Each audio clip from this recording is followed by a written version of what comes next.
मेरा पति घर पर एक नौकर ले आया जो बहुत हैंडसम था और मेरा दिल उस पर आ गया। एक रात पति घर पर नहीं था तो मैं नौकर के कमरे में सोने चली गई। जैसे ही नौकर के साथ सोने लगी तो नौकर ने मेरे साथ जो किया उसे देखकर मेरी रूह कांप गई, क्योंकि नौकर ने तो वह नौजवान बहुत ही खूबसूरत था जिसे मेरा पति कुछ देर पहले ही लेकर आया था। जैसे ही मेरे पति ने डोरबेल बजाई, मैंने दरवाज़ा खोला तो अपने पति के साथ खड़े उस नौजवान को देखकर तो मैं अपनी आंखें झपकाना ही भूल गई थी। वह नौजवान बहुत हैंडसम था, खूबसूरती से भरपूर। मैं तो ये तक भूल गई कि उसके बराबर में मेरा पति भी खड़ा है। मेरे पति ने मुझे बाजू से हिलाया तो मैं चौंक गई। वह कहने लगा, क्या हुआ? पीछे हटो, आनंद को अंदर आने दो। वह नौजवान 21-22 साल का था। मैं पीछे हट गई। मेरा पति उसे अंदर ले आया। मैं हैरान थी कि मेरे पति इसे क्यों अपने साथ लेकर आए थे। मुझे बिना दुपट्टे के देखकर बड़ी तीखी नज़रों से मेरे पति ने मुझे देखा। मैं घर पर अकेली रहती थी और मेरे घर पर पति के अलावा कोई नहीं था, इसलिए मैं दुपट्टा नहीं ओढ़ती थी। लेकिन जब उसकी नज़रों ने मुझे एहसास दिलाया कि आज उसके साथ एक नौजवान लड़का भी है, तो मैंने फ़ौरन ही कुर्सी पर रखा दुपट्टा ओढ़ लिया। उस नौजवान ने एक नज़र भी उठाकर मेरी तरफ नहीं देखा था। जब से आया था नज़रें झुकाए खड़ा था। मैंने अपने पति से पूछा कि ये कौन है, तो वह कहने लगा, ये बेसहारा नौजवान है, लेकिन ये है शरीफ, इसीलिए मैंने इसे घर में नौकरी के लिए रख लिया है। ये घर के छोटे मोटे काम तुम्हारे साथ करवा दिया करेगा।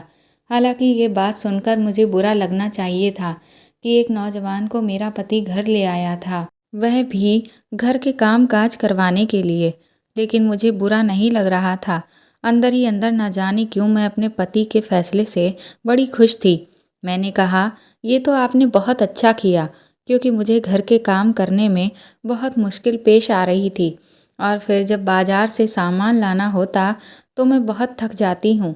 वो कहने लगा, हाँ, इसीलिए तो रखा है ताकि तुम्हें बाहर ना जाना पड़े, तो तुम बाहर के सारे काम इससे करवा सकती हो और घर के भी छोटे मोटे काम ये कर दिया करेगा।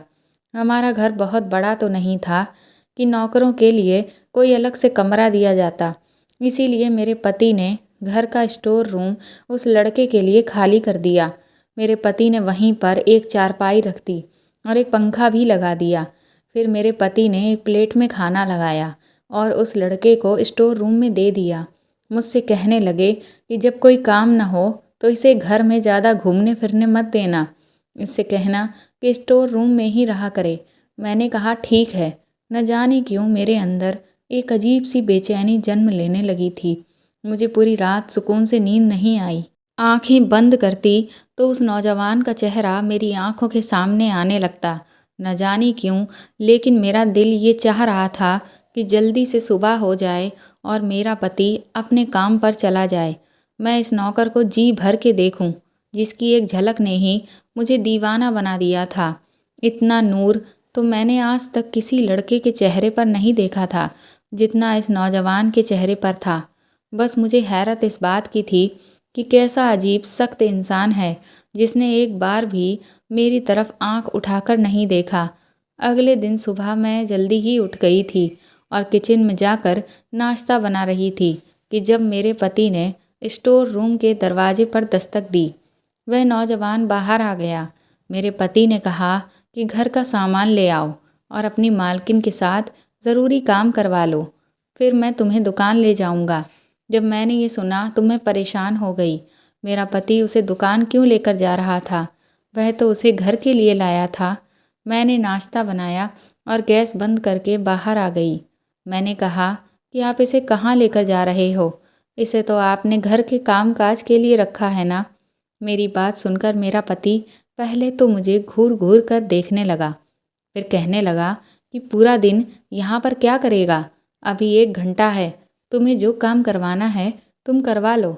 मैं उसे अपने साथ दुकान ले जाऊंगा और फिर रात को ये मेरे साथ वापस आ जाएगा और रात को भी तुम्हारे साथ जो काम होगा करवा दिया करेगा। ये सुनकर मैं उदास हो गई थी। उस दिन का नाश्ता मैंने बड़े ही बेमन से खाया। वह नौजवान किचन में आ गया कहने लगा, दीदी कोई काम है तो बता दीजिए। मैंने पलट के उसकी तरफ देखा। वह अब भी अपनी नज़रें झुकाए हुए बात कर रहा था। उसके दीदी कहने पर तो मेरे तन बदन में आग लग गई थी। ठीक है कि मैं उससे कुछ साल बड़ी थी, लेकिन दीदी तो बिल्कुल नहीं थी। मैंने कहा, देखो मेरा नाम सोनम है, मुझे सोनम कहा करो। मैं इतनी बड़ी नहीं हूँ कि तुम मुझे दीदी बोलो। मैंने बड़े गुस्से से उससे ये कहा था। फिर मैंने गुस्से से बर्तन सिंक में रखे और उसे कहा कि बर्तन धोकर और किचन साफ करके जाना। ये कहकर मैं बाहर आ गई। मेरा पति तैयार हो रहा था। तैयार होकर जब तक वह नाश्ता करके निपटा तो वह नौजवान भी किचन की साफ सफाई कर चुका था। बाजार से सामान भी ले आया था। कुछ ही देर में मेरा पति उसे अपने साथ दुकान पर ले गया। न जाने क्यों आज का दिन बड़ी मुश्किल से मैंने काटा था। ऐसा लग रहा था जैसे ये वक्त ठहर सा गया हो। मैं बार बार घड़ी की सुइयां देखती रही। रोजाना मेरा वक्त यूं ही गुजरता था। घर के कामों से मुझे फुर्सत ही नहीं मिलती थी। दिन बहुत जल्दी गुजरा हुआ महसूस होता था, लेकिन आज तो ऐसा था जैसे वक्त कट ही नहीं रहा था। मैं अपनी बेचैनी से बहुत परेशान थी। बार बार मुझे उस नौजवान का ख्याल आ रहा था। जैसे ही रात को मेरे पति के आने का वक्त हुआ, मैं जल्दी से कमरे में गई और अच्छे कपड़े पहनकर मेकअप कर लिया और अपने बाल भी खुले छोड़ दिए। हालांकि मेरी शादी को 6 साल हो चुके थे और मैं अपने पति के लिए कभी यूं तैयार नहीं हुई थी। शादी के शुरू के दिनों में ही 1 महीने तक मैंने खुद को सजाया संवारा था, लेकिन उसके बाद मैं घर के कामों में ऐसी उलझ के रह गई थी कि कभी इन सब चीज़ों पर दोबारा ध्यान नहीं दिया। लेकिन ना जाने क्यों आज मेरा दिल चाहा कि मैं अपने आप को सजाऊं संवारूं। मेरी गिनती खूबसूरत औरतों में होती थी। मेरी उम्र 30 साल के लगभग थी, लेकिन मैं बेहद खूबसूरत थी। देखने वाले मुझे शादीशुदा भी नहीं समझते थे। जब मैं अपने पति के साथ कहीं जाती तो सभी मुझे हैरत भरी नज़रों से देखते थे, क्योंकि मेरा पति देखने में जरा भी खूबसूरत नहीं था। उसका पेट निकला हुआ था, कद भी छोटा था और नैन नक्श भी कुछ खास नहीं थे, जबकि मैं एक हसीन औरत थी। इसलिए अपने नौकर के हुस्न को देखकर मेरी दबी ख्वाहिशें मेरे अंदर अंगड़ाइयाँ लेने लगी थीं। जैसे ही रात को मेरा पति घर पर दाखिल हुआ, मुझे देखकर वह हैरान हुआ, लेकिन मेरी नज़रें तो नौकर पर ही टिकी हुई थीं। पूरा दिन मैंने कैसे काटा था ये मैं ही जानती थी, लेकिन वह बड़ा ही अजीब सख्त इंसान था। उसने मुझ पर एक नज़र डालकर भी नहीं देखा और ये बात मुझे अंदर से और भी परेशान कर रही थी। जबकि मेरा पति मुझे देखकर बहुत खुश था। खाना खाने के बाद कहने लगा कि चलो सोनम, आज तुम्हें लॉन्ग ड्राइव पर लेकर जाता हूँ। तुम बहुत अच्छी लग रही हो। लेकिन मैं उसके लिए तैयार ही कहाँ हुई थी। जिसके लिए मैंने ये सब तैयारी की थी, उसने तो एक आंख भरकर भी मुझे नहीं देखा था। मैं चाहती थी कि वह मुझे देखे और देखकर अपने होश खो दे, क्योंकि मैं भी हुस्न में कम नहीं थी। लेकिन वह तो सीधा स्टोर रूम में चला गया। मैंने अपने पति से कहा कि मेरे सर में दर्द है, मुझे कहीं नहीं जाना। ये कहकर मैं अपने कमरे में चली गई। बड़े ही बेमन से मैं अपनी ज्वेलरी उतार कर ड्रेसिंग टेबल पर रखने लगी और बालों का जूड़ा बनाकर कपड़े भी बदल लिए, मुंह भी धो लिया। अब मैं सोचने लगी कि किस तरह इस नौजवान को अपने पास खींचूं। मेरे दिमाग में बस एक ही तरकीब आई थी। अपने पति के उठने से पहले मैं छत के बने कमरे में गई, जहां ऊपर रखा कुछ सामान मैं सीढ़ी से उतारने लगी और उससे उतारते वक्त जानबूझकर अपना पाँव मोड़ लिया और धड़ाम से नीचे गिर गई। मेरे पैरों में अच्छी खासी मोच आ गई थी और घुटना अलग सूज गया था। मैं रोने लगी, चिल्लाने लगी। मेरा पति और वह नौजवान दोनों ही अपने कमरे से निकलकर बाहर आ गए। मुझे मेरे पति ने जब छत के कमरे में देखा तो कहने लगा, क्या हुआ? मैंने कहा कि मेरा पाँव टूट गया है। जब वह मुझे खड़ा करने लगा तो मेरी तो चीखें निकलने लगीं। मैं सच में पैर की हड्डी तुड़वा चुकी थी। मेरा पति मुझे सहारा देते हुए गाड़ी में बिठाकर अस्पताल ले गया। डॉक्टर ने बताया कि मेरे पाँव की हड्डी टूट चुकी है। मेरे प्लास्टर बांध दिया गया और मैं बेड पर आकर लेट गई। मेरा पति बेहद परेशान था। कहने लगा कि अब मैं काम पर कैसे जाऊं? ऐसा करता हूं कि इस लड़के को भेज देता हूं। फिर कहने लगा कि इसे तो अभी दुकान पर गए हुए कितने ही दिन हुए हैं, इसे तो दुकानदारी का पता भी नहीं है। मैंने कहा कि आप अपनी दुकान पर जाओ, इस लड़के को यहाँ छोड़ जाओ। अगर मुझे किसी चीज़ की ज़रूरत होगी तो मैं इसे कह दूंगी। मेरा पति भी मेरी बात मान गया। वह काम पर चला गया और मैं बेहद खुश थी। हालांकि मेरे पाँव से दर्द की टीस उठ रही थी। मेरा घुटना बिल्कुल भी हिलाया नहीं जा रहा था, लेकिन मेरा दिल बड़ा ही बेफिक्र था। पति के जाते ही मैंने उस नौजवान को पुकारा और अपना दुपट्टा उतारकर सामने सोफे पर फेंक दिया। जैसे ही वह मेरे कमरे में दाखिल हुआ, नज़र झुकाए कहने लगा, जी कहिए। मैं यही चाहती थी कि वह मुझे देखे। मैंने उससे कहा कि इधर आओ। वो मेरे पास आ गया। कहने लगा, क्या चाहिए आपको? वैसे मैंने खाना बना दिया है, मुझे खाना पकाना आता है और किचन और घर की सफाई भी कर दी है। मैंने उसे कहा कि इधर बैठो। ये सुनकर उसकी नज़र मुझ पर पड़ी थी, लेकिन उसने फौरन नज़र फेर ली थी और 3-4 कदम पीछे हट गया। कहने लगा, अगर आपको किसी चीज़ की ज़रूरत है तो मुझे बता दें। ये सुनकर मुझे उस पर गुस्सा आने लगा। मैंने कहा, मेरे पैर में बहुत ज़्यादा दर्द है और मुझे कमरे में घबराहट हो रही है। मुझे बाहर लॉन में बैठना है। मुझे सहारा देकर बाहर बिठा दो। मैं चाहती थी कि वह मेरे करीब आए। ये सुनकर वह हैरत से मेरी तरफ देखने लगा। कहने लगा, मैं ऐसा नहीं कर सकता। रात को साहब जी आएंगे तो ही आप बाहर जा सकती हैं। ये कहकर वह मेरे कमरे से निकल गया। उसकी ये बात सुनकर मैं बहुत हैरान रह गई थी। मुझे उस पर जी भर के गुस्सा आने लगा था।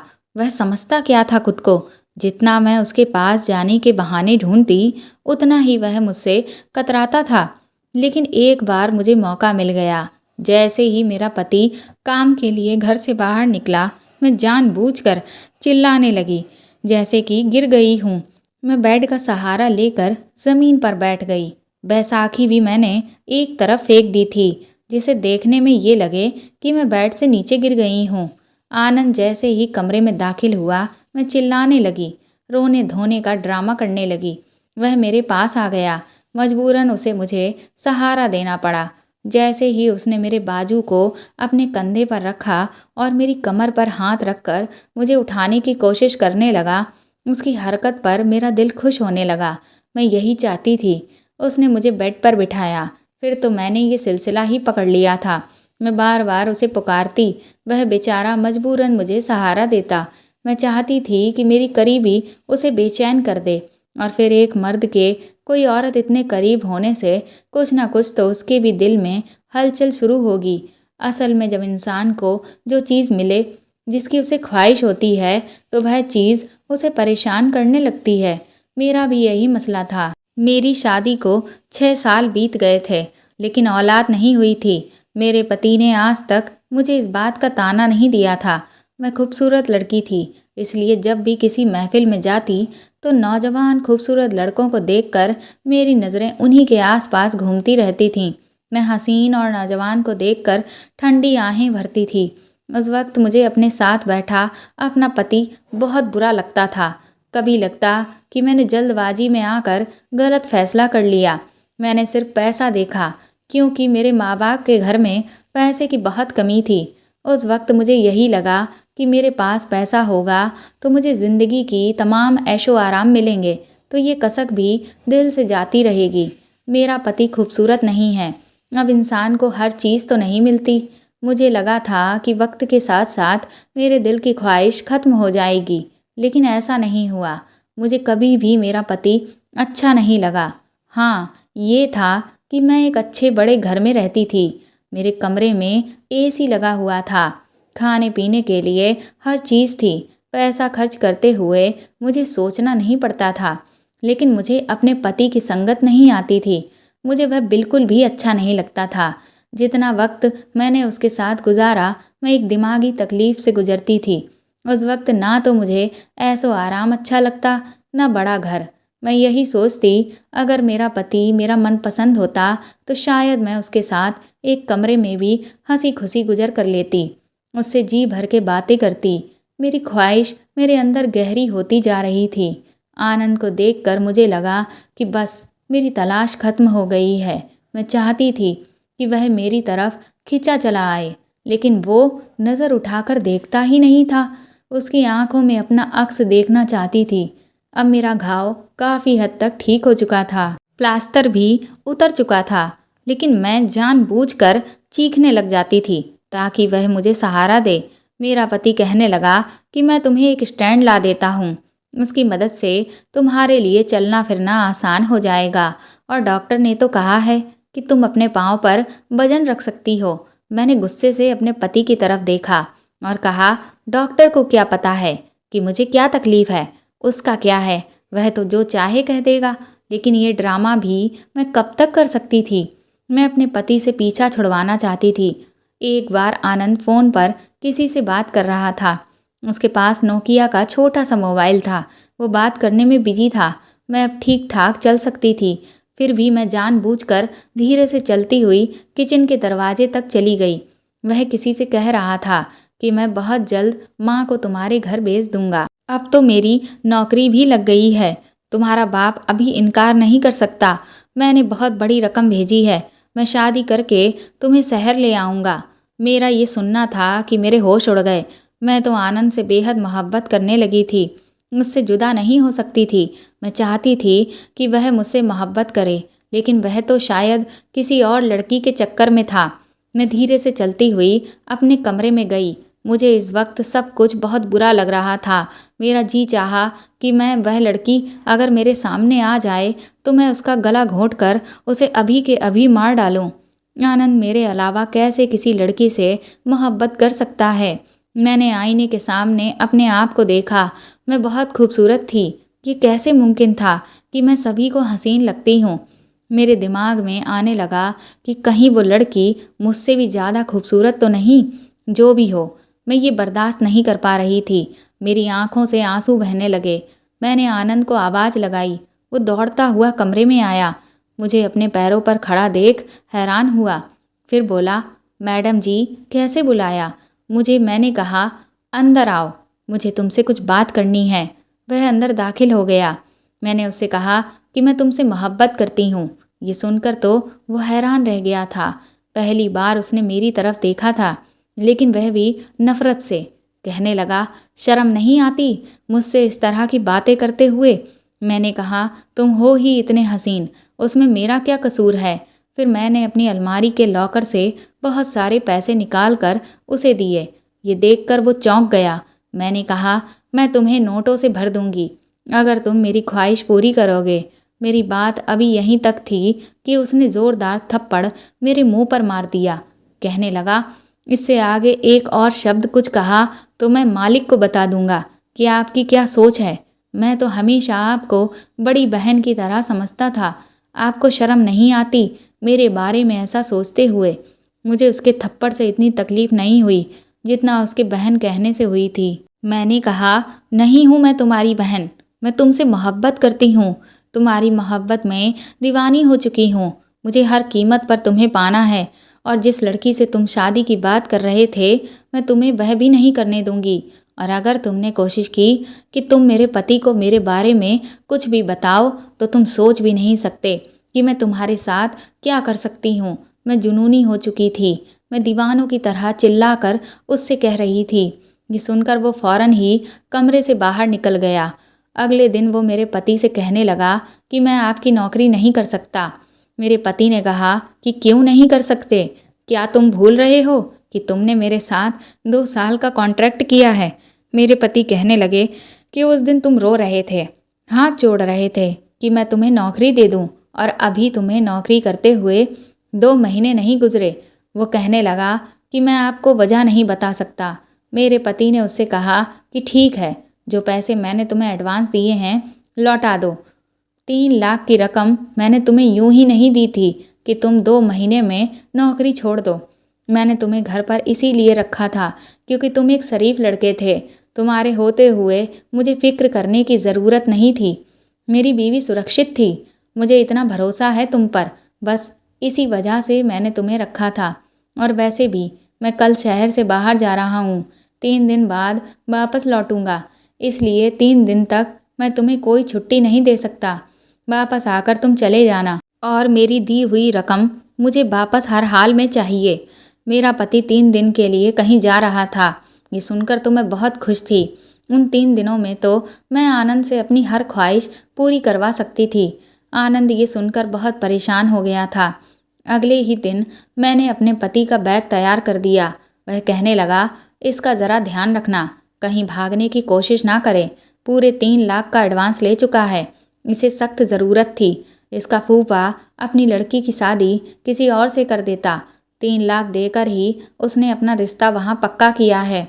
मुझे अब समझ आया था कि वो क्यों यहाँ पर काम कर रहा था। मेरा पति चला गया। आनंद भी दुकान पर चला गया। वह रात को लौटा तो उस वक्त मैं अपने हुस्न के साथ उसके सामने खड़ी थी। मुझे देखकर उसने अपनी नज़रें बदल लीं। मैं खूब तैयार हुई थी। वह सीधा स्टोर रूम में चला गया और अंदर से दरवाज़ा लॉक कर लिया। ये देखकर मुझे उस पर गुस्सा आने लगा। मैंने कहा, दरवाज़ा खोलो, तो कहने लगा, आप यहाँ से जा सकती हैं, मैं दरवाज़ा नहीं खोलूँगा। मैं काफ़ी देर उसका दरवाज़ा बजाती रही, फिर थक कर अपने कमरे में आ गई। मुझे उस पर बहुत गुस्सा आ रहा था। फिर आधी रात के वक्त मेरे दिमाग में ख्याल आया कि स्टोर रूम की दूसरी चाबी तो मेरे ही पास है। मैंने चाबी निकाली और बहुत आहिस्ता से स्टोर रूम खोला। सामने चारपाई पर आनंद मुंह पर चादर डाले सो रहा था। मैंने धीरे से स्टोर का दरवाज़ा बंद किया और उसकी चारपाई पर जाकर लेट गई। कमरे में बिल्कुल अंधेरा था। जैसे ही मैं उसके गले लगी, मेरे कानों में जो आवाज़ पड़ी, मेरे होश उड़ गए, क्योंकि ये तो मेरे पति की आवाज़ थी। मैं एकदम उठकर बैठ गई। एक टॉर्च लाइट मेरे मुंह पर पड़ी। उसकी रोशनी में मुझे मेरे पति का चेहरा दिखा। वह मेरा पति था। ये देखकर मेरे होश उड़ गए। वह कहने लगा, तुम्हारी हर बात मुझे आनंद बता चुका था और मैंने झूठ बोला था कि मैं दूसरे शहर जा रहा हूँ। मैं तुम्हारी असलियत देखना चाहता था। मैं रोने लगी। मेरी सारी सच्चाई मेरे पति के सामने आ चुकी थी। उसने मुझे तलाक देने का फैसला सुना दिया और कहने लगा कि सुबह अपने घर वापस चली जाना, क्योंकि मैं बदसूरत औरत के साथ ज़िंदगी गुजार सकता हूँ, लेकिन बेवफा औरत के साथ नहीं। मर्द पूरा दिन मेहनत करके बीवी की तमाम ख्वाहिशें पूरी करता है और उसे अपनी बीवी से वफादारी चाहिए होती है, वरना पैसे देकर तो कोई भी गलत औरत बिस्तर पर लेटने को तैयार हो जाती है। मैं अपना सब कुछ खो चुकी थी। काश कि मैंने अपनी नज़रों की हिफाजत की होती, जैसे कि एक मर्द होते हुए आनंद ने की थी। तो दोस्तों, आपको ये कहानी कैसी लगी हमें कमेंट करके ज़रूर बताएं और प्लीज़ मेरे चैनल को सपोर्ट करें। इस कहानी को ज़्यादा से ज़्यादा शेयर और लाइक करें। साथ ही आप चाहें तो मुझे सुपर थैंक्स भी दे सकते हैं। अगर आप मेरे चैनल पर नए हैं तो सब्सक्राइब करके बेल आइकन ज़रूर दबा दें, ताकि आगे भी मैं आपको ऐसी ही कहानियाँ सुनाती रहूँ। Thank you.